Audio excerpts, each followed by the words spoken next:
Нападение в любую минуту. Москва делает первые шаги к полноценной войне с Европой. На какую дату намечено начало? Депутата Сейма не пустили в страну. Какую опасность он представлял и, самое главное, для кого? Оборонная мобилизация в Европе. Что это и кого она коснется в первую очередь? Не пропустите детали. Неожиданный взрыв эмоций в парламенте во время выступления президента. Что случилось? Кого пришлось силой выводить из зала? И угрожало ли что-то жизни первых лиц? Обо всем расскажем.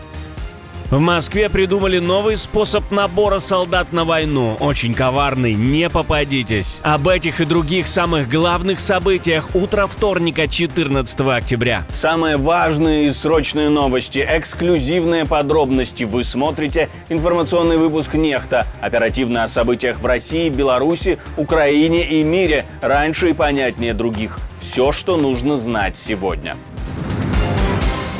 Европа под прицелом, дроны над военными базами и аэропортами – это разведка перед новой атакой Кремля. В ответ ЕС готовится объявить оборонную мобилизацию. Уже на этой неделе представят дорожную карту защиты Европы от российских беспилотников. Россия играет войной, и мы больше не имеем права быть наивными, говорит Кая Каллас, глава европейской дипломатии. Россия, в свою очередь, пытается прежде всего проверить нашу сплоченность, а также посеять страх в наших обществах, чтобы европейцы начали задаваться вопросом, зачем мы помогаем Украине, если сами нуждаемся в ПВО. Именно поэтому мы остаемся сильными в Европе и продолжаем поддерживать Украину и противостоять России. По словам Каллас, документ определит создание единой европейской системы борьбы с дронами, усиление оборонной промышленности и координацию с НАТО. Впервые речь идет не просто о защите границ, а о военном сдерживании Москвы. В Германии уже готовят закон, позволяющий полиции сбивать любые неопознанные дроны. В Брюсселе же все чаще звучит предупреждение: если Европа не закроет небо сейчас, скоро может оказаться втянута в новую фазу войны, которую Москва готовит уже не только против Украины.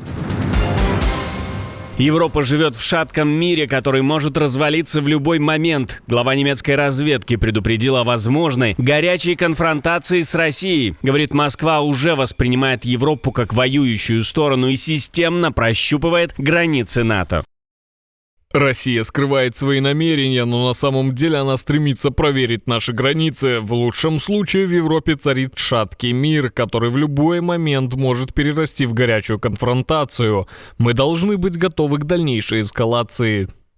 Он подчеркнул, что Кремль воспринимает европейскую сдержанность как слабость, тогда как сам не ограничивает себя ни в военных, ни в информационных действиях. Европейские спецслужбы уже несколько месяцев обсуждают риск прямого столкновения. Ранее разведка Дании предполагала, что Россия сможет угрожать НАТО только через 5 лет после окончания войны в Украине. Ну а мы решили поставить этот вопрос уже представителю украинских спецслужб, хоть и военному аналитику Ивану Ступаку.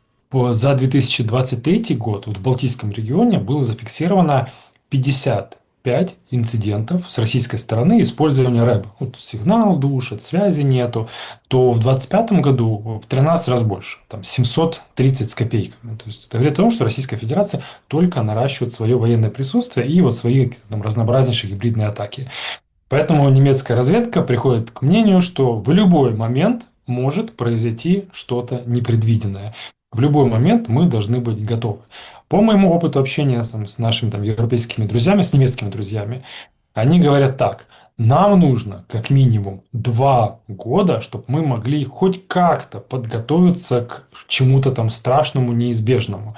Минимум 2 года. В идеале 5-7 лет, но минимум 2. Это означает, что сейчас они просто вот в таком стерильном состоянии, и они реально не готовы ни к какому противостоянию с Российской Федерацией. А сейчас хочу обратиться к нашим подписчикам, ведь это именно вы решаете, узнает ли обо всех этих новостях еще большее количество людей. Каждая ваша подписка, каждый лайк, каждый репост и каждый комментарий длиннее 6 слов, каждый досмотр видео до конца помогают продвигать наши ролики среди сотен тысяч новых пользователей. Так еще больше людей узнают правду именно благодаря вам. Спасибо, что остаетесь с нами, и продолжаем. Берлин надеется, что президент США поможет остановить войну в Украине. Канцлер Германии заявляет, что рассчитывает на активное участие Дональда Трампа в урегулировании конфликта, так же, как тот, по его словам, смог повлиять на прекращение войны в секторе Газа. Выступая в Шарм-эль-Шейхе перед международным саммитом с участием Трампа и мировых лидеров, Мерц подчеркнул, опыт Газы показывает, мир возможен, если международное сообщество действует едино. Мы также надеемся, что президент США присоединится к нам в оказании давления, которое он уже оказывал на стороны конфликта в регионе. Теперь на российское правительство. Всего в нескольких часах лета отсюда Россия уже 3,5 года ведет войну против Украины. Я хотел бы снова поговорить с американским президентом о том, что мы можем сделать вместе, чтобы закончить эту войну. По данным Reuters, встреча в Египте стала одной из ключевых площадок для обсуждения нового формата мирных инициатив, в которых Трамп играет центральную роль, как посредник между воюющими сторонами и союзниками НАТО. Россия готовится расширить участие в войне. Теперь и мирное время больше не помеха. Кабмин одобрил законопроект, позволяющий привлекать резервистов для выполнения задач за рубежом, даже если официально нет войны или мобилизации. Документ уже прошел правительственную комиссию по законопроектной деятельности, об этом пишет ТАСС. По сути, речь идет о людях, которые подписали контракт с Минобороны и входят в мобилизационный резерв. Раньше их можно было призывать только во время мобилизации или войны, но теперь власти хотят легализовать их использование для специальных задач, включая операции за пределами России и в период контртеррористической деятельности. Формулировки в пояснительной записке намеренно расплывчатые, они дают возможность Кремлю отправлять резервистов в любые зарубежные миссии, прикрываясь оборонными нуждами. Фактически это еще один шаг к скрытому расширению военных действий, не объявляя полноценной мобилизации. Бывший депутат Сейма, прославившийся фразой «русский язык наш», записал видео прямо с латвийско-эстонской границы. По словам Росликова, он направлялся на встречу с коллегами, но его не пустили в страну. Так, ну что, друзья, мы сегодня ехали в Эстонию на встречу с нашими коллегами. Как вы видите, меня по дороге остановила полиция. Сказала, что у меня запрет посещать Эстонию. Сейчас едем в иммиграционку, в полицию, будем разбираться. Ранее против него в Латвии возбуждались уголовные дела за разжигание межнациональной розни и содействие России как государству-агрессору. Поводом стал его скандальный спич в Сейме в этом году, когда он заявил с трибуны «Нас больше» и демонстративно выступил на русском языке. Центр государственного языка тогда обвинил Росликова в неуважении к латышскому языку, а служба госбезопасности в распространении пророссийских нарративов о притеснении русскоязычных. Теперь, судя по всему, политика не хотят видеть и за пределами Латвии. Эстония закрыла ему въезд, что он сам назвал доказательством европейской цензуры. Первый в истории общественный бункер от ядерного удара. К 2028 году в южнокорейской столице появится укрытие, способное спасти более 1000 человек в случае ядерной атаки со стороны Северной Кореи. Об этом пишет Korea Herald. Бункер оснастят автономными системами вентиляции, водоснабжения и фильтрации воздуха. Внутри предусмотрены запасы продовольствия и медицинский отсек. Но в мирное время он будет выглядеть совсем иначе. Власти планируют использовать объект как фитнес-центр. Проект стал ответом на растущие ядерные угрозы со стороны Пхеньяна. Только в этом году КНДР провела рекордное число ракетных испытаний и заявила о готовности нанести превентивный удар. По данным правительства, это первый шаг к созданию сети гражданских укрытий по всей стране. Их хотят интегрировать в инфраструктуру городов, чтобы корейцы могли тренироваться и выживать в одном месте. Выступление президента США Дональда Трампа перед израильским парламентом было неожиданно прервано депутатом левоцентристской арабо-еврейской партии. Политик встал во время речи и поднял лист бумаги с надписью «Признайте Палестину». Выкрикнул обращение к Трампу и депутатам. После короткой перепалки его вывели из зала заседаний. Позже в беседе с Reuters он заявил, что израильское правительство ложно провозглашает победу в Газе и использует трагедию 7 октября в политических целях.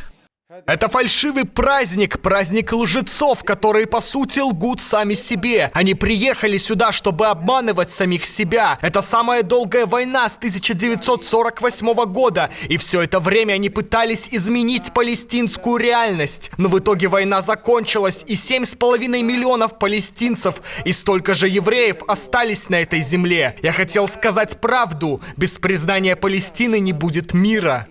Он также назвал мирный план Трампа предвзятым, но подчеркнул, что окончание войны и освобождение всех заложников и пленных – это шаг, который нужно поддержать. Речь Дональда Трампа проходила как раз в тот момент, когда Хамас освободил последних живых израильских заложников в рамках соглашения о прекращении огня. Президент США заявил, что, цитирую, «долгий кошмар для Израиля и Палестины подошел к концу», но признал, путь к реальному миру на Ближнем Востоке все еще полон препятствий.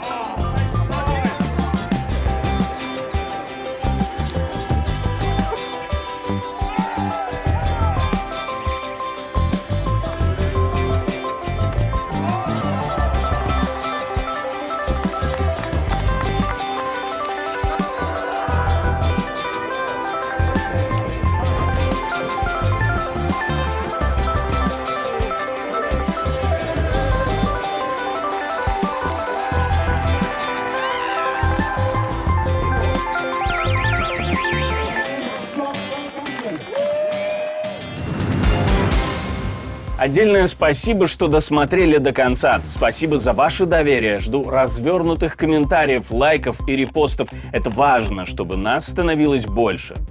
На этом пока все. До новых встреч и хороших вам новостей.